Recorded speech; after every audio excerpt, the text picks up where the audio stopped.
Hey guys, what's up? I'm not actually. I got a new deck profile for you guys. Check it out.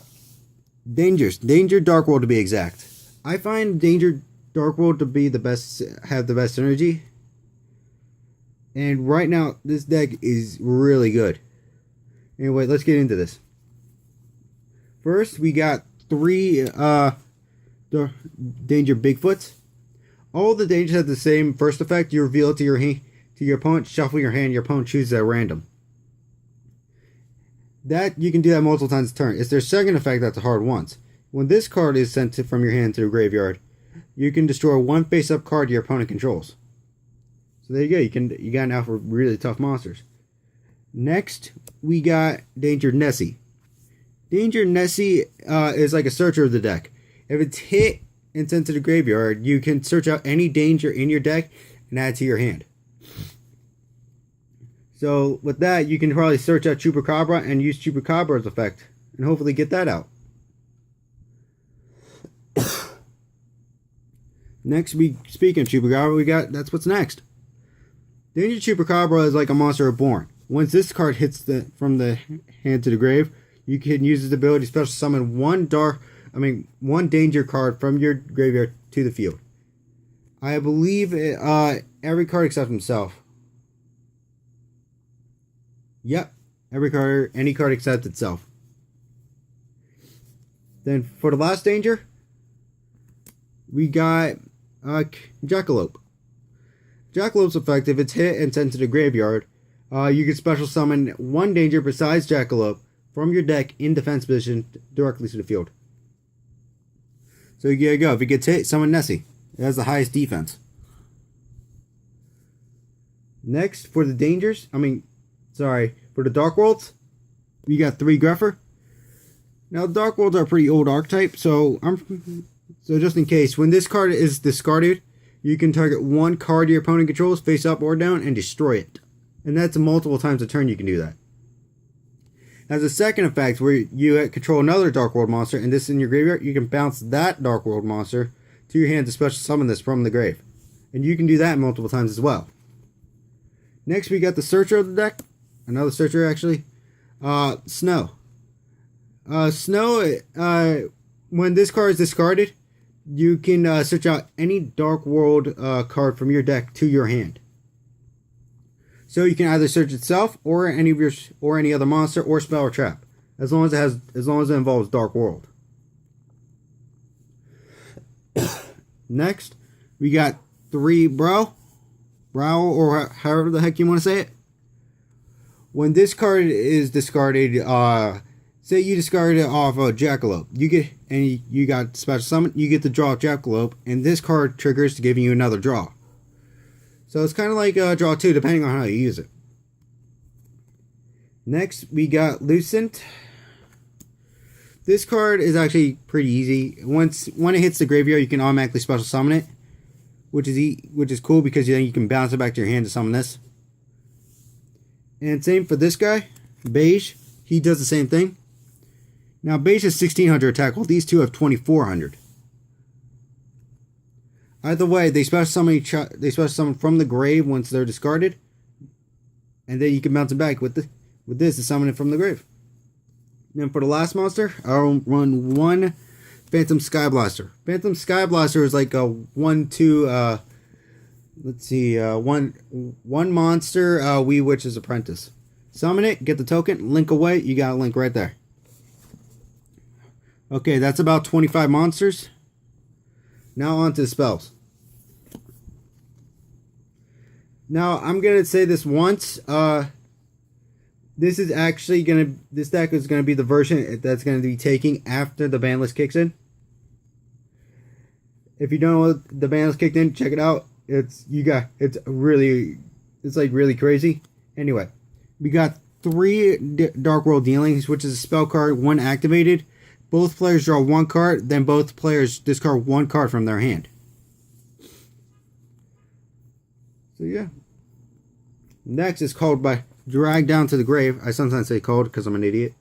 Drag Down to the Grave is similar to Dark World Dealings, except before drawing, both players reveal to the hand to the other player. Then the opponent chooses one card from his opponent's hand to discard, and so on and so forth. Then they draw one card to replace it. So if you're playing Trickstar and you activate this, your opponent reveals their hand. If they have and you can discard any card from their hand to the graveyard, and they can do the same to you. So if I was playing Trickstar, I'd probably try to activate that first. Hopefully get rid of Droll. Next, I run 3 Allure of Darkness. Just draw 2 cards and banish 1 dark from the hand. Simple. Next, we got two Gate of the Dark World. This card's pretty simple also. What you do is you banish a Fiend type monster for cost.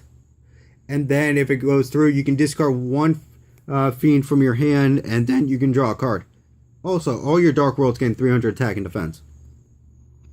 Then for the final card, Card Destruction. I mean, pretty self-explanatory. Right, activate this, discard your entire hand, get a huge chain off. Anyway, that's it for the spells. Now for the traps, I only run 3 traps in the deck. Pretty sure that was 12 spells, to be honest with you. Let me check. 1, 2, 3, 4, 5, 6, 7, 8, 9, 10, 11. Yeah, 12. Alright, now for the traps, I run 2 Danger Zone. It's like a Graceful Charity for dangers. What you do is you draw 3 cards and discard 2 cards, but one of them has to be a danger. If you have no dangers in your hand when activated, after you draw your 3 cards, no dangers, you have to shuffle your entire hand back into the deck. Even the cards that were already in them. And finally, we got Skill Drain. Skill Drain, you pay 1,000, no monster on the field can activate their effects. Which is good for us because all the dangers effects activate from the hand and grave. So it doesn't really hurt us. Okay, that's it for the traps. And finally, the extra deck. Now, I only run 5 Xyz in here, so let's check it out. Red Ice Flare Metal, number 90 Galaxy Eyes Photon Lord, number 38 Hopebringer Dragon Titanic Galaxy, Abyss Dweller, and number 11 Big Eye. This is just so my opponent can limit their moves and they don't, and hopefully they burn each other them pretty low. These are for counters. If you can get them both out, that's pretty OP. This is actually works great against Goki, but since that's getting hit now, I might take it out. Replace it with Excision Knight or something, I don't know. And Big Eye, it's just to be fun. I mean, just to make my opponent rage, really. Anyway, that's all for the Xyz, and the rest are all links. Okay, first up, Borreload, Boral Sword. Let's see here. Topologic Tresbania, Decode Talker. Move those over there. Underclock Taker. So you just Skull Dread. Mostly for the draws right there. Then I usually link one way into our lower link monster. Nightmare Cerberus and Phoenix. Mostly to get rid of the special summoned and back row. And finally, 2 Witch's Apprentice. That card really helps because it's so easy to summon in this deck. Honestly, like I said before, I think Danger Dark Worlds have the best synergy out of all the variants of Dangers. That's just my personal opinion. Honestly, ultimately it just comes down to a preference. If you enjoy the Blue Eyes Dangers or the BA Dangers, that's hats off to you, man. If that's what you like, that's what you like. It's just my personal opinion that Danger Dark Worlds are the best. But it's their opinions that differ. Doesn't matter. Anyway, I hope you enjoyed today's deck profile. I'm actually a little sick right now, to be honest with you. But I'm hoping that this deck could be the key to getting my first ever invite to Nats. And I hope you guys enjoyed. Leave a like, subscribe, comment down below, and I'll see you guys next time. Later.